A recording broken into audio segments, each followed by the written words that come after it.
Minnesota has the only original wolf population in the continental United States, and 80% of Minnesotans believe the wolf should be protected. Howling for Wolves is asking Minnesotans to respect our true wildlife manager, the wolf. Their survival is critical to our ecosystems, our communities, and even our economy. As highly intelligent animals with strong social bonds, Minnesota wolves deserve to be protected and admired. Learn more at howlingforwolves.org. Let's live and let howl. Hey, Cudahy to all my friends and relatives in four directions. This is Robert Pilot of Native Roots Radio presents I'm Awake.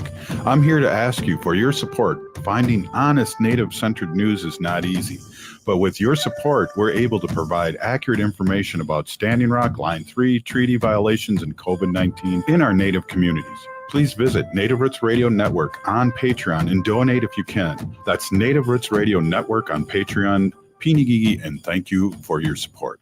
Hey, Olgama, I've been hearing a lot about this term, climate justice. What is that? Climate justice is recognizing that the negative impacts of climate change don't affect all people equally. It also means transitioning from a fossil fuel-based economy to a more sustainable future. MN350 is one of the groups that's pushing for this transition to protect our futures. You can even get involved too. That's great, especially since I'm concerned about pipeline projects like Line 3. How can I help MN350? Just find them on Facebook or visit mn350.org. We are your relatives. We are your relations. Brothers, sisters, sons, daughters. And some of us are your grandchildren. We are your community. Historically, we held places of honor and respect. Because of the impact of colonization, some of us are rejected, thrown out from family, friends, and community, set up as targets for sexual violence, sex trafficked, humiliated, tortured, and murdered.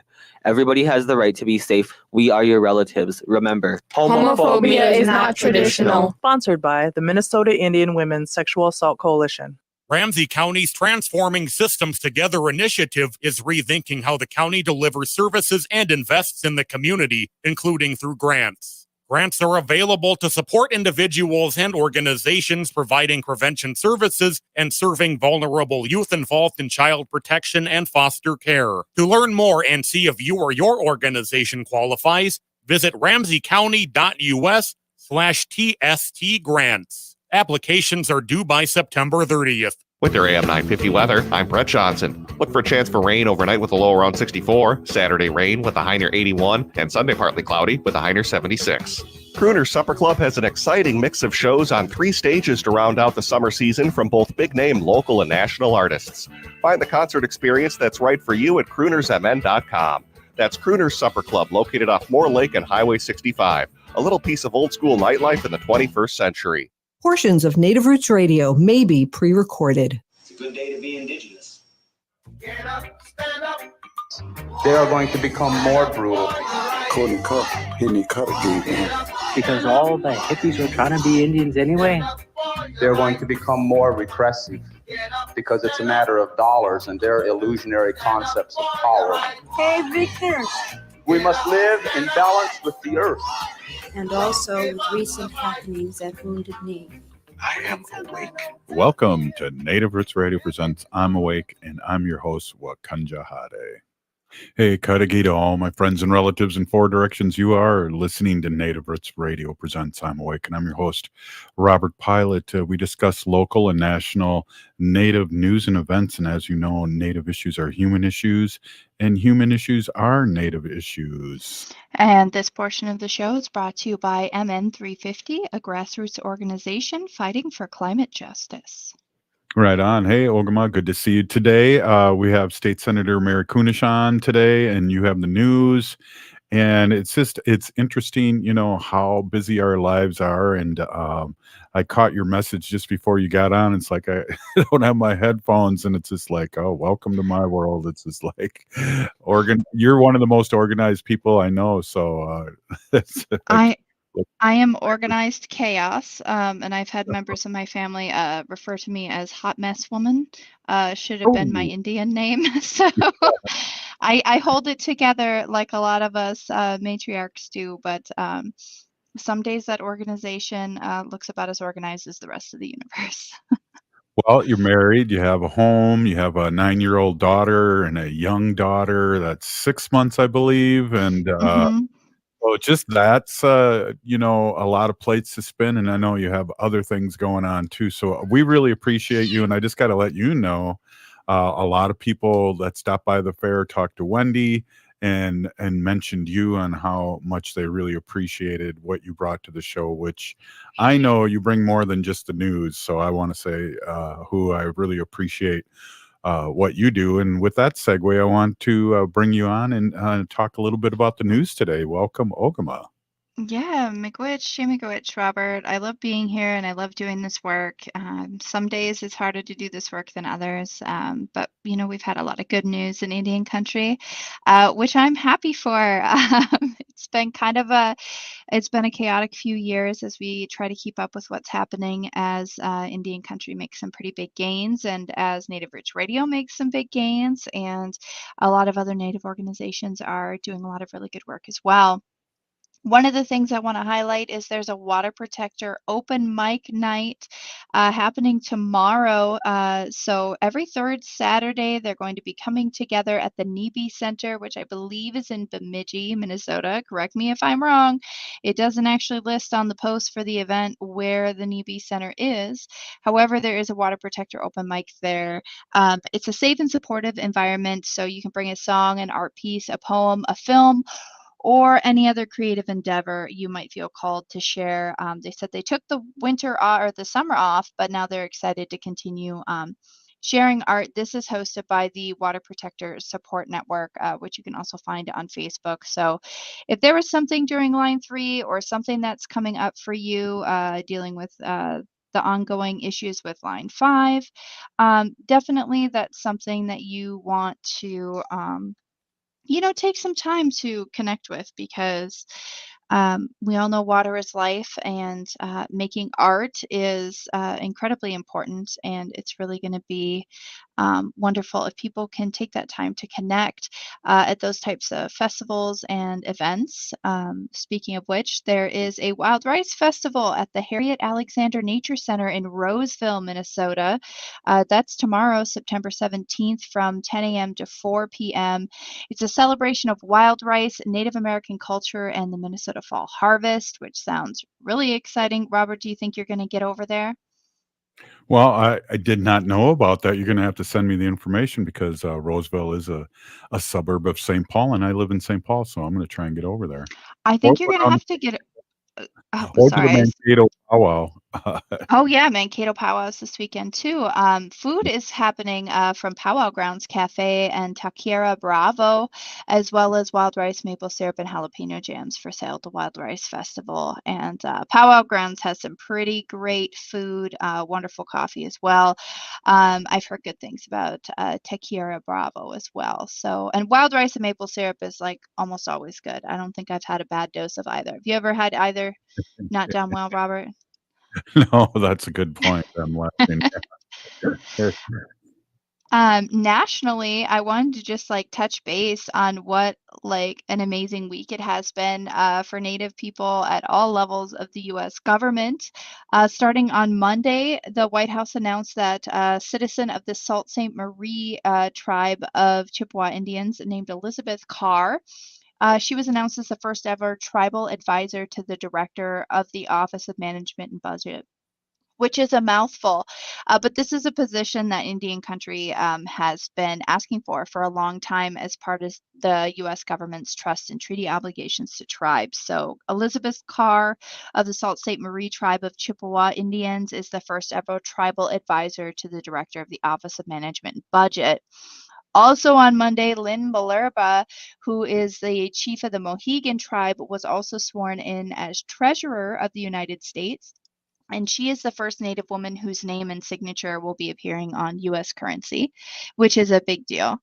And then Tuesday, Mary Peltola was the first Native Alaskan woman to serve in U.S. Congress. She is Yupik, and she was celebrated well into the evening, and there was a lot of crowds happening at the Capitol and cheering her in as she was sworn into the U.S. House of Representatives. So thank you to Indians.com for a quick breakdown of just this really awesome week that we've had in government and getting some more representation. It's incredibly important that we do that.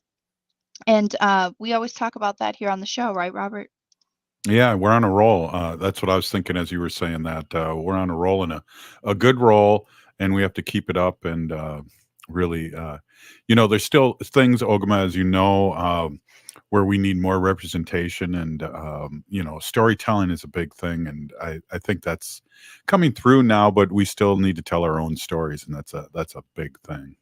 It is a big thing. And, speaking of telling our own stories, I just want to uplift again that in June, the Academy Awards sent an apology letter to Sasheen Littlefeather, who very quietly gave a speech declining Marlon Brando's, was it an Oscar for Scarface? What movie was it? Oh, hey, back up a second.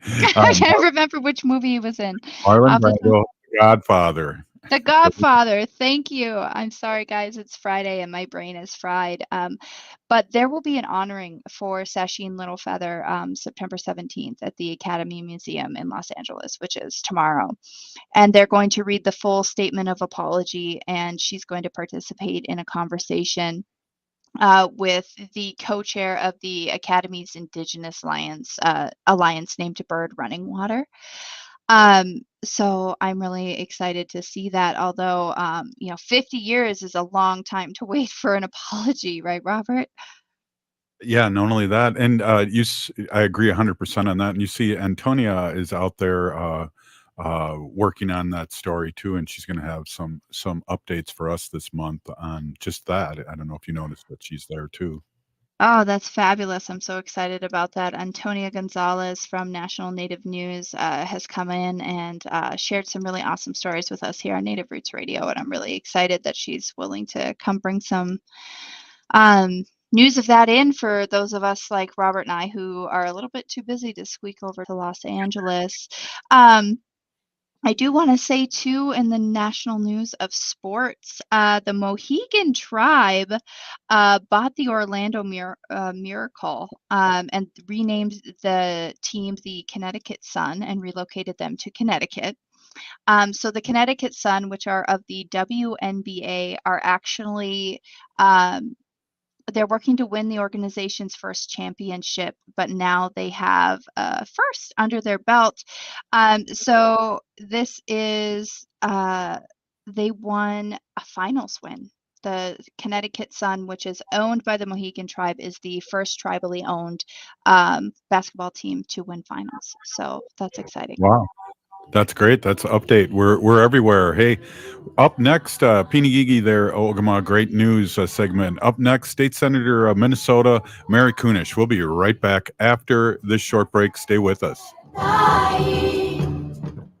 I heard sex trafficking happens a lot in Indian country. What is that? Here are some of the real reasons why sex trafficking happens in Indian country. Unequal gender roles that were forced on us by colonization. Communities don't have enough resources. Silence around domestic and sexual violence. Lack of attention and justice for missing and murdered Indigenous people. There's a lot of behavior that keeps our communities out of balance. These are just a few true reasons why Native communities are targeted by traffickers. When these acts of violence happen in our communities, it opens us all up for exploitation. Sponsored by the Minnesota Indian Women's Sexual Assault Coalition. Hey, Ogama, I've been hearing a lot about this term, climate justice. What is that? Climate justice is recognizing that the negative impacts of climate change don't affect all people equally. It also means transitioning from a fossil fuel-based economy to a more sustainable future. MN350 is one of the groups that's pushing for this transition to protect our futures. You can even get involved too. That's great, especially since I'm concerned about pipeline projects like Line 3. How can I help MN350? Just find them on Facebook or visit mn350.org.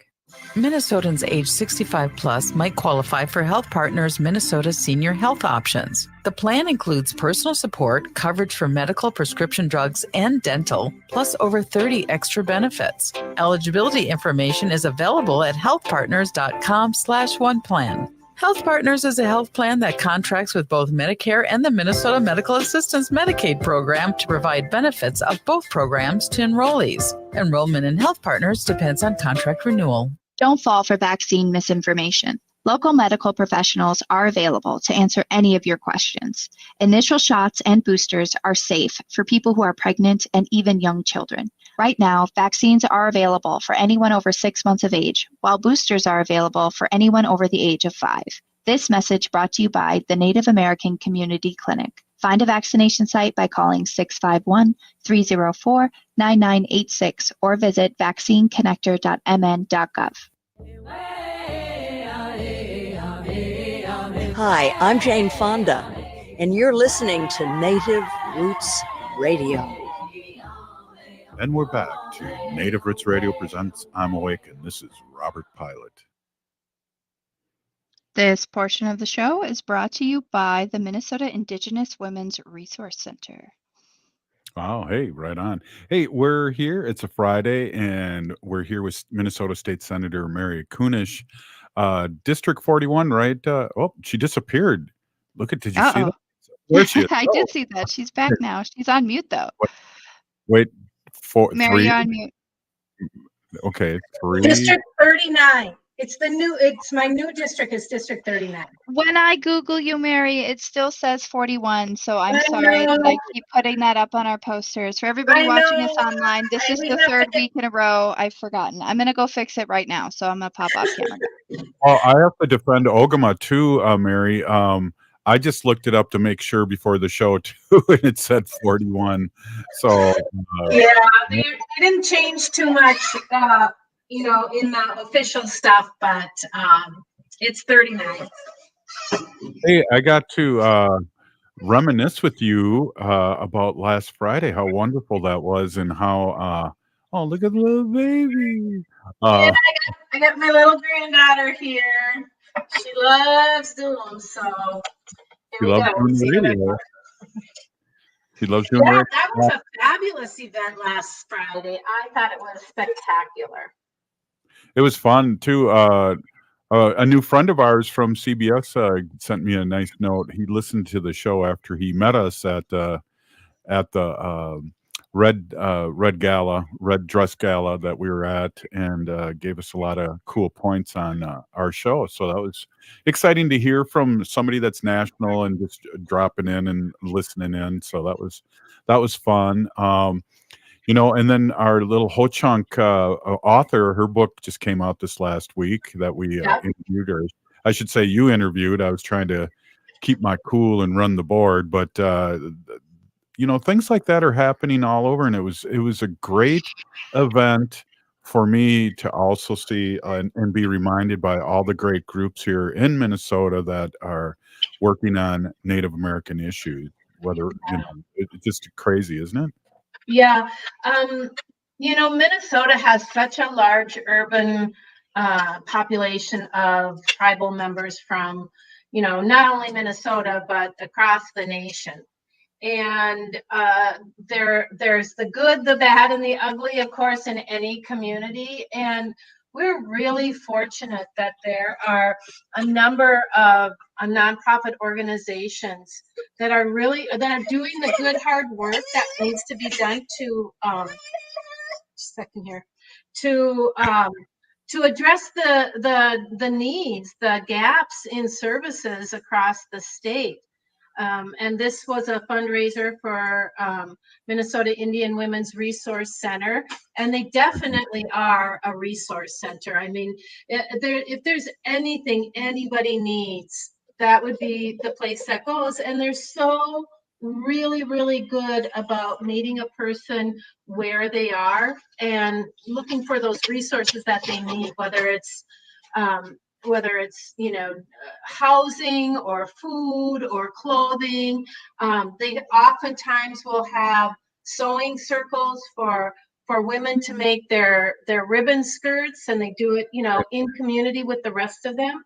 And so it was beautiful to see all those folks come out for that organization and be so generous.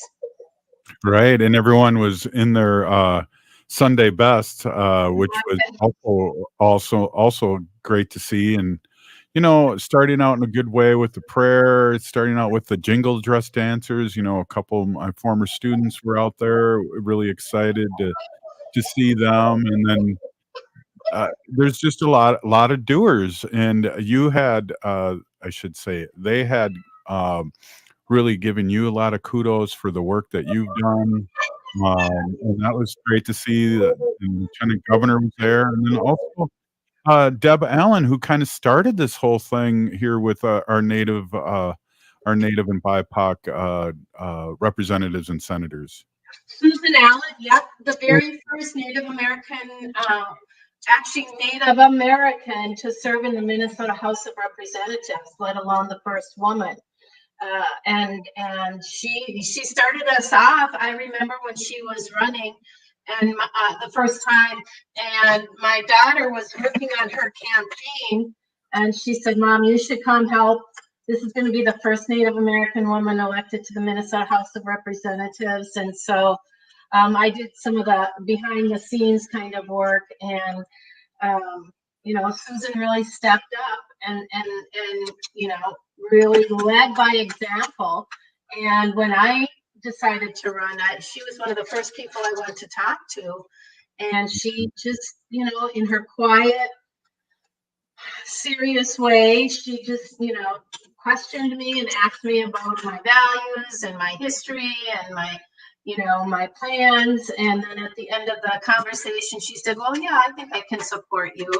And it meant the world to me. It was like, "Oh my gosh, Susan Allen just said she supports me." So those are the things that really make a difference when somebody's just beginning to run for office. Right, and it was great to see her too because I think she lives in another state. She is a lawyer and still working hard on Native issues. So it's really good to see her. And I work with Joseph Allen, her brother, on a lot of the art stuff that's in our store, and so he's been a real doer too over the years. So just great to put it together because of course we're all related, but I didn't really realize until he told me that was his sister too. So Yeah. funny. So there was a couple thousand people there. I mean, it was good to see and a good vibe and people that we haven't seen in a while, like Susan, and then people that we see in the community all the time. So I don't know. It's just I just But we don't see them in their Sunday best. And I'll tell you, there were some of them that were just dressed to the nines. Oh my goodness. Right. Marissa Cummings made her skirt and her top, and they were just beautiful, just incredibly. I mean, couture to the max. So I was really excited that we were able to be there. I was trying to get a picture with Dr. Stately because somebody said we were twinning. We both had like red shirts, so I wanted to get a selfie. But by the time I thought of that, he was gone or I was gone or something. But maybe another time when I have my my red ribbon shirt on, him and I can get a picture. Yeah. So, Mary, what's going on? Running for office, knocking on doors, helping others in different districts. I know you're doing a lot, and maybe you can fill in our audience a little bit about you too. We're always picking up new stations, and you're our Friday go-to person that we've been working with you for over 3 years. I know that. You were on the 2-hour show, and it was really great to have you on. And used to check in, and we were joking about that. That you used to just you'd be in the Bahamas, and you'd send me a portion of the 10-minute segment of the show. Well, I've been busy taking care of this baby today. She's kind of fussy. I think she's getting some new teeth. But as you said, I've been working with a number of other candidates, helping them, first-time candidates, helping them get used to what it's like to be a candidate, raising money, helping them with fundraisers and that sort of thing. And then today I was in a long meeting for a committee that I sit on. It's around the opioid epidemic. And our Attorney General, Keith Ellison, successfully sued the pharmaceutical companies. And we received a very big settlement. And with that settlement, we have set up a committee that is working to distribute the dollars that we received. and it's all grant-based. And we've been doing some really good work, and especially uniquely specific to our Native folks in our Native community. You know, we're so used to Western methods of recovery and rehabilitation and medical attention. And so the idea of being really culturally specific and sensitive, you know, because a lot of insurance companies aren't going to pay for you to go to sweat lodges or for the elders to be your counselor. And so we have to really change that mindset of what does counseling look like? What does a recovery program look like? And I'm glad to say that the commissioners and our state employees who are working so hard on this to make sure that the dollars are going to the right place and used in the best way, they are recognizing that, and they're being very intentional about thinking outside the box when it comes to how we address the addiction and specifically the opioid situation. And so that's one of the other things that I've been working on, and it's really fascinating to take it from nothing and put it into a really well-funded, well-established program. Oops, sorry. Yeah. Hey, we'll be right back with Mary and her granddaughter. State Senator Mary Kunesh. You're listening to Native Roots Radio presents I'm Awake, and we'll be right back.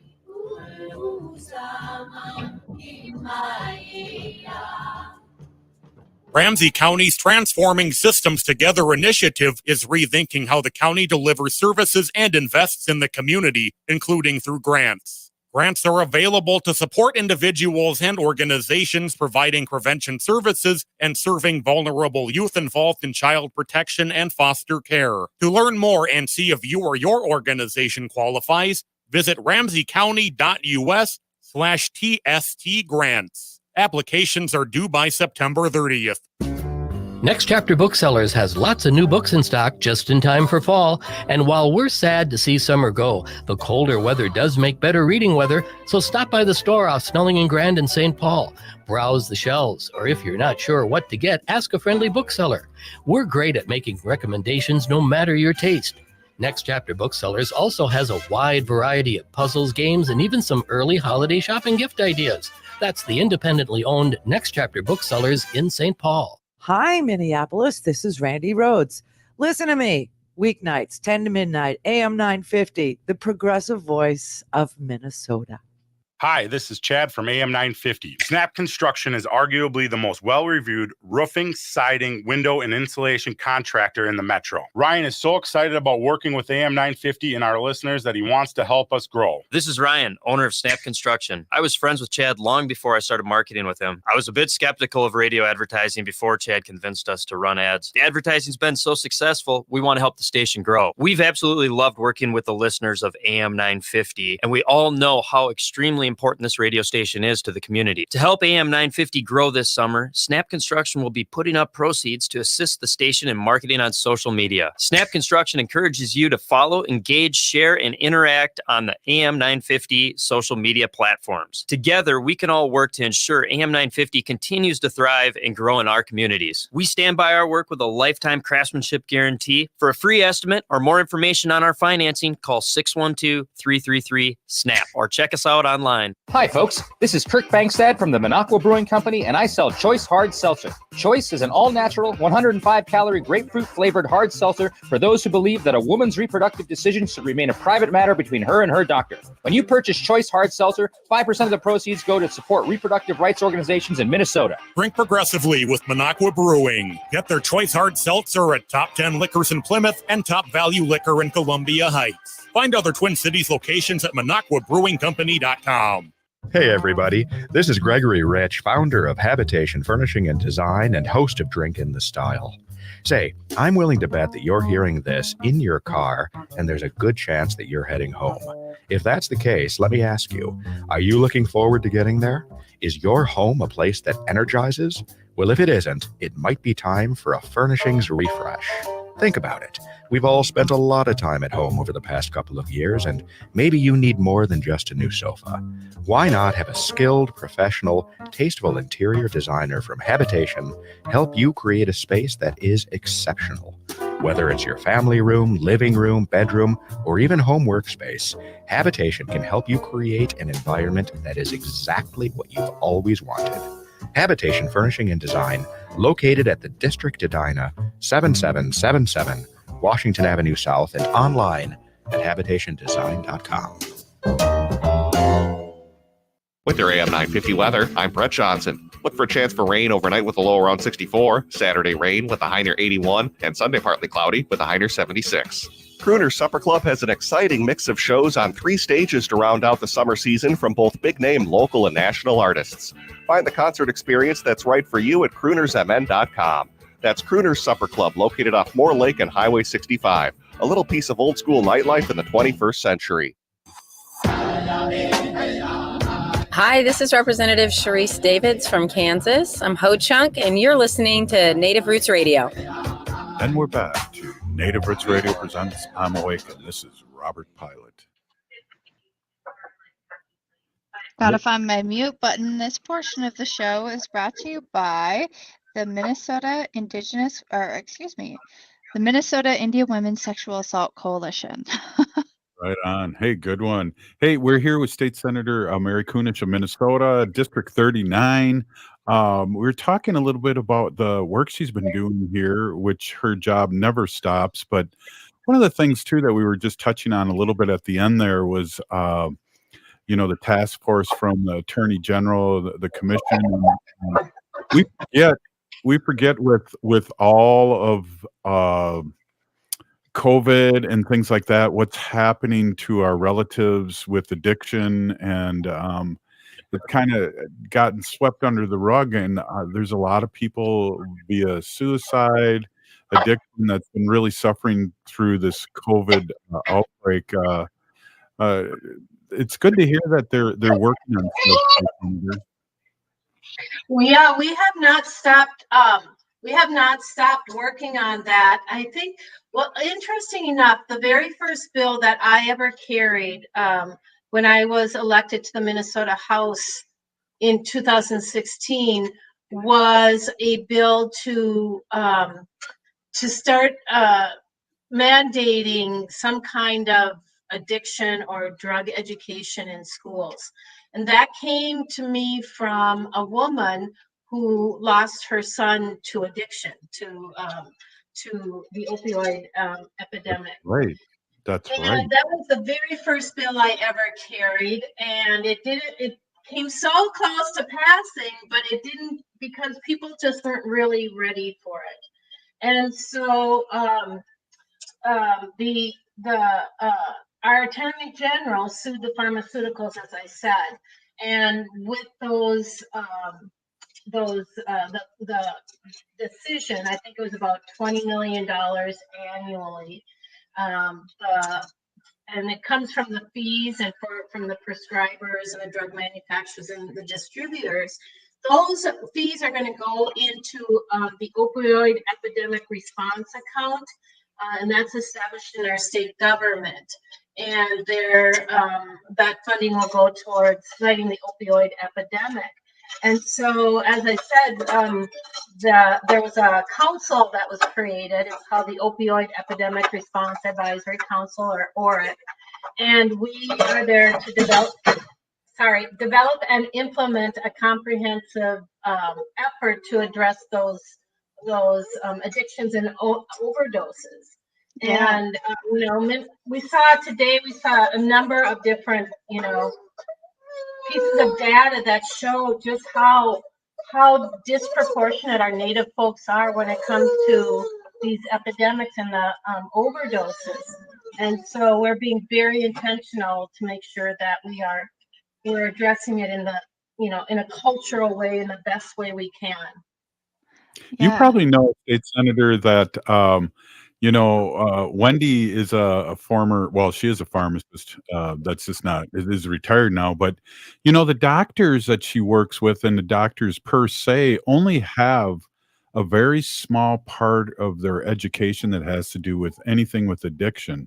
So I think like any kind of education when it comes to like our students, our teachers, but also our doctors, how easy and how many stories we heard over the years where somebody's dying of cirrhosis of the liver and the doctor's not really asking the right questions just Yeah. because they don't know. hmm And of course, in rural Minnesota, actually, we have really high numbers here in Minnesota, not just our native folks, but across rural Minnesota. And there are not doctors there. Many of the clinics are run part-time by doctors that come up from the Twin Cities or, don't have those kind of specialists. And so telemarketing is becoming, not telemarketing, but telemedicine and counseling is becoming, one of the new ways to address those issues. Accessing information and support through our elders and through the tribes. And so, this is not just a Native issue. It's not just a person of color issue. It affects everybody from every socioeconomic, every neighborhood, every community. And it's just terrible with the fentanyl that's come in. I mean, Right. that's instant death for people. And it's really, really hard. It's hard work because people want you to do something and they want you to do it right now. Right. And you just, it's not that easy. And I for one don't know enough about it to make all the decisions right at that moment that I need to. So we're working on it. Right, and now I just heard a report, Ogama, I don't know if you heard this, but fentanyl now is being put in marijuana now. People Yeah, use marijuana. I did hear a little bit about that, and I have a lot of people on my social media that are in recovery or that work closely with people who are currently in the middle of addiction. And I think I probably see it once a month where somebody posts, this location has a really strong batch of fentanyl that came through, don't use alone. And all of a sudden you see all these links of community members going, I have Narcan, reach out to me if you need me. We have community members all over the state of Minnesota and even in other states stepping up to the plate and taking the place of those systems that can't move quick enough to save people. And that I think is really, it's both impressive and heartbreaking to see. Yeah. Yeah, it really is, and this is a good conversation, and I think people out there know that I've been sober since 1984. I've got 37 years of clean, total abstinence from alcohol and drugs, and so it's hard for me always to wrap my hands around this, Mary. I know personally. For people that this has affected during the COVID crisis that, Yep.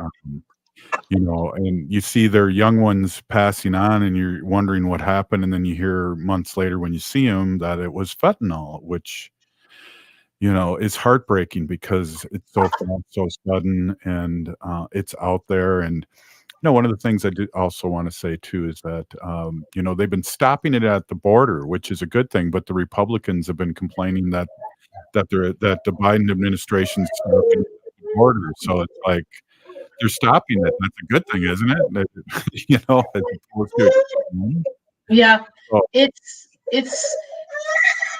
it's so heartbreaking when mothers and grandmothers and aunties and family members that have lost a person who either they just tried it that one time or they were going to do it one more time and then they were going to be done. But there's a lot more that needs to be done, and one of the things that we need to have are the legal community, like the judges, to be on the ball when they are sentencing these people, because you know, the people that are selling the drugs oftentimes know that there's some bad stuff in there, and yet they're going to sell it anyway. And just this week, there was a Minnesota man that was sentenced to life in prison because the fentanyl that he sold caused the death of 11 people. Whoa. I think he was, they were thinking it was more like, what do you take for ADHD? What is that? Adderall or Yeah, Ritalin? they thought it was like more than Adderall. And one of them, you know, was a professional man, a guy that worked at the University of Minnesota, very well educated. And I forget what his story is exactly, but yeah, the Justice Department finally said enough is enough. And they sentenced this guy to prison for selling a product on his website. And the guy sold it across the country. So of course there's that whole, that's why it became a federal issue. And so I just believe that it's absolutely imperative that our judges are using their legal opportunities or their legal power to remove these. I mean, this guy went to jail or to prison for life now. So let it be said. Yeah. So then, oh, I'm sorry, I was just confused, Mary. So the gentleman that was distributing worked for the U of M, or somebody who took it worked for the U of M? Somebody who took it and died. Oh, I mean, Yeah. neither of those is a good situation, but I just wanted to clarify. I was just looking it up. I mean, kudos to that judge for taking a stand. I know that there's a lot of people on the reservations who say that too. You know, we need to stop punishing the addicts and start punishing the dealers. And Yeah. that includes doctors. Yeah. Right. And how do we get Narcan out to everybody that wants it? Have you been working on that, or do you have any information on that, State Senator? Well, I know that so many of these community organizations that are working with, you know, right directly with the community, like in Minneapolis, most of them, you know, if you're out on the street, there are a lot of people out there. There's some groups that literally just walk around with Narcan and distribute it as needed. And so I know they're talking about how to get it into schools. They're talking about how to make it available across the way. And there's, Joe Gonzalez just said helping communities. There it is. Know the dangers. Oh, look, everybody's just popping up all these different resources for Narcan. But it's you know, they're trying to get it out as much as they can. And I sit in the ORIC meeting, and we talk about, you know, a lot of the grants are going to these organizations in order to get the Narcan to them, in order to distribute them as well. So I can look that up and we can talk about it another time. Sounds good. I appreciate you stopping in as always, and you and your grandbaby starring on the show today. Great to see you, State Senator. Have a great weekend. And up next, I think Ogum and I are going to talk it through here a little bit here and recap a few stories. We'll be right back after this short break. Peeny Gigi, State Senator. Hey, Olgama, I've been hearing a lot about this term, climate justice. What is that? Climate justice is recognizing that the negative impacts of climate change don't affect all people equally. It also means transitioning from a fossil fuel-based economy to a more sustainable future. MN 350 is one of the groups that's pushing for this transition to protect our futures. You can even get involved too. That's great, especially since I'm concerned about pipeline projects like Line 3. How can I help MN 350? Just find them on Facebook or visit mn350.org. Minnesotans age 65 plus might qualify for Health Partners Minnesota Senior Health Options. The plan includes personal support, coverage for medical, prescription drugs, and dental, plus over 30 extra benefits. Eligibility information is available at healthpartners.com/oneplan. Health Partners is a health plan that contracts with both Medicare and the Minnesota Medical Assistance Medicaid program to provide benefits of both programs to enrollees. Enrollment in Health Partners depends on contract renewal. Hey, Wendy, what are we doing for dinner after the show? How about we go to J. Selby's on 169 Victoria Street in St. Paul? They have a delicious plant-based menu that's compassionate and environmentally sustainable. I'm getting their spot-on vegan Big Mac, the dirty secret. You can pick up and they deliver within a 5-mile radius, or you can call them at 651-222-3263 or visit jselbys.com. Well, you sold me, Wen. Let's go order at J. Selby's tonight. I'm hungry. Minnesota has the only original wolf population in the continental United States, and 80% of Minnesotans believe the wolf should be protected. Howling for Wolves is asking Minnesotans to respect our true wildlife manager, the wolf. Their survival is critical to our ecosystems, our communities, and even our economy. As highly intelligent animals with strong social bonds, Minnesota wolves deserve to be protected and admired. Learn more at howlingforwolves.org. Let's live and let howl.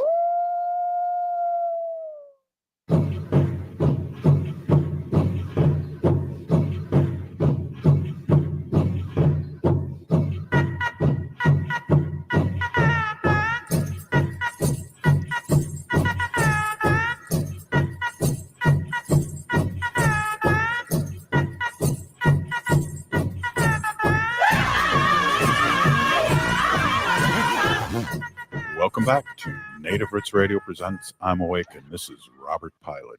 This portion of the show is brought to you by Howling for Wolves, protecting wolves for future generations. Oh. Yeah. Wow. Interesting. We could probably do a whole show, Ogama, on the opiate crisis and drug addiction and alcoholism. It's hidden, it's not hidden, it's out there. I mean, when I was at the state fair, I smelt a lot of skunk weed out there. It's not legal in the state yet. When I walk down Manhattan, I smell weed all over the place. It's mood altering, and also this whole OD thing. A lot of people that are trying it, like State Senator said, that are trying it for the first time are dying. Yeah. Crazy. Or yeah, or in the case of, they were going to use one more time, and they get something that's a little too strong, or if I'm going to get personal here, I just lost a cousin this last November to complications related to drug use. She'd been struggling with opioid addiction since she was put on opioids for a bad knee injury she got in her early 20s, and just kind of spiraled from there.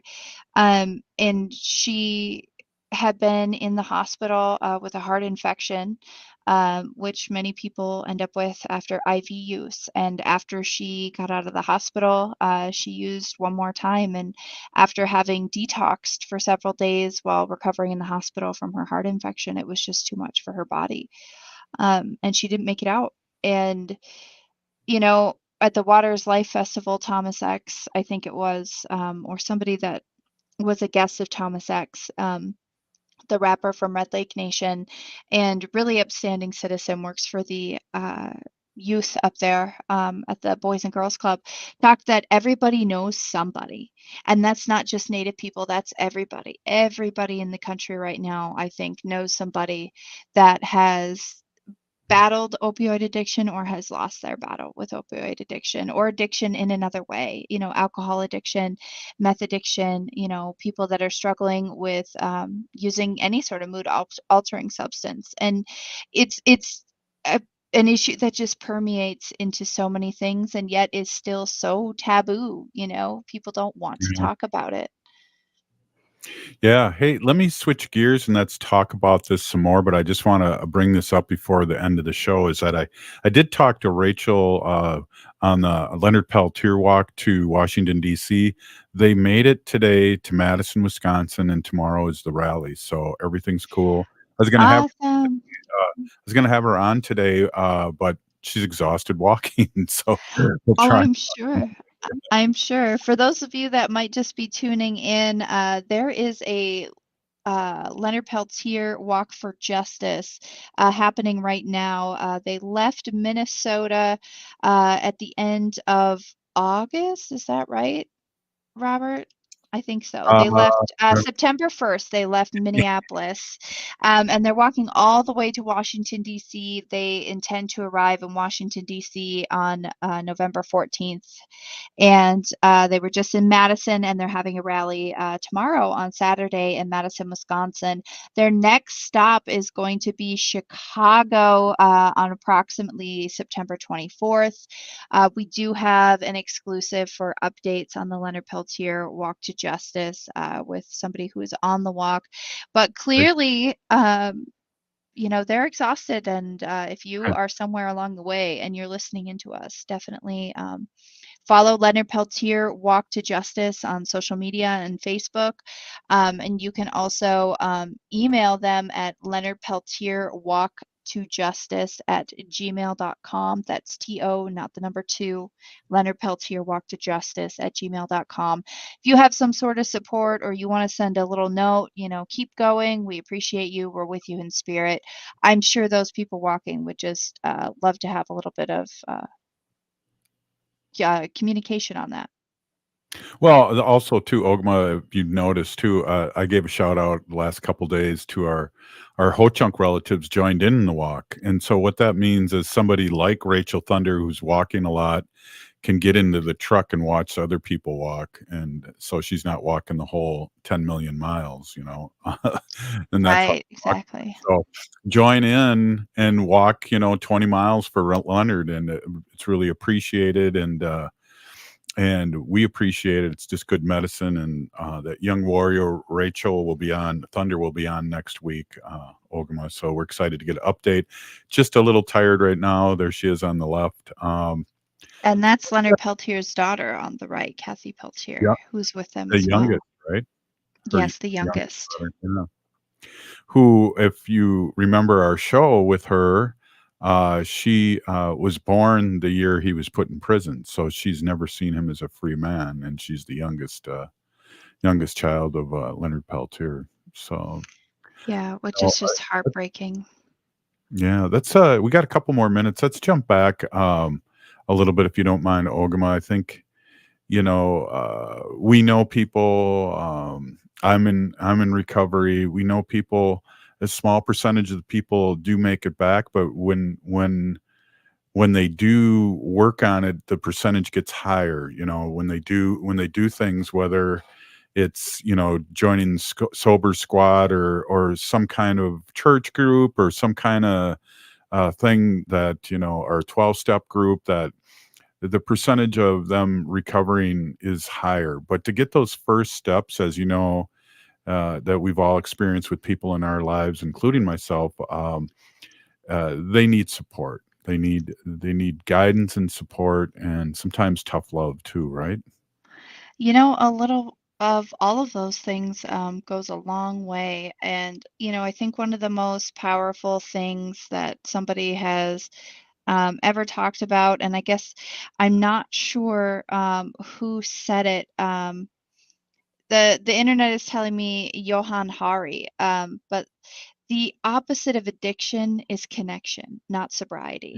That our relatives who are suffering from addiction are lacking connection to community, need connection to other people. So, it's hard to be there, it's hard to watch them, but our relatives do need us to stay connected to them as best we can and to continue to encourage them and offer them support as they, make those changes to better themselves.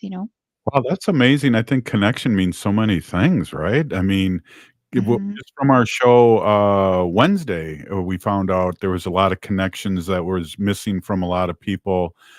cultural stuff with their own people, and to get better and to do things in the red road way, in a good way.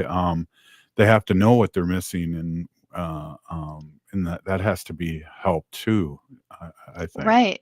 And education is a really great way to do that. Wednesday, we had on guests from the Indigenous Parent Leadership Initiative, which is happening in the White Earth Nation. And they have a cultural connection, teaching parents ways and things they can incorporate about their culture with their children, because our culture was systematically stripped from us as Native people. And bringing that back to the community is a way to connect and a way to help ensure that our future generations have maybe less struggle with things like addiction and those types of paths. Wow, really good way to end it there. We all need to be connected. We're all connected, and I think part of our sickness and is that we aren't connected or feel connected. So really, really good way to end that, Ogama. Hey, if you're listening to the show, you are part of the resistance. From Chief Plentycoops, the ground on which we stand on is sacred ground. It is the blood of our ancestors. We need to resist, divest, join in a group, run for office. Pinigigi to State Senator Mary Kunesh, always thank you so much for Ogama and all the work and all the news. We're still here. We are the 7th generation. Please free Leonard Peltier now. Hi, this is Ken Hageland, host of Living Healthy and Aging Well, inviting you to listen to our live call-in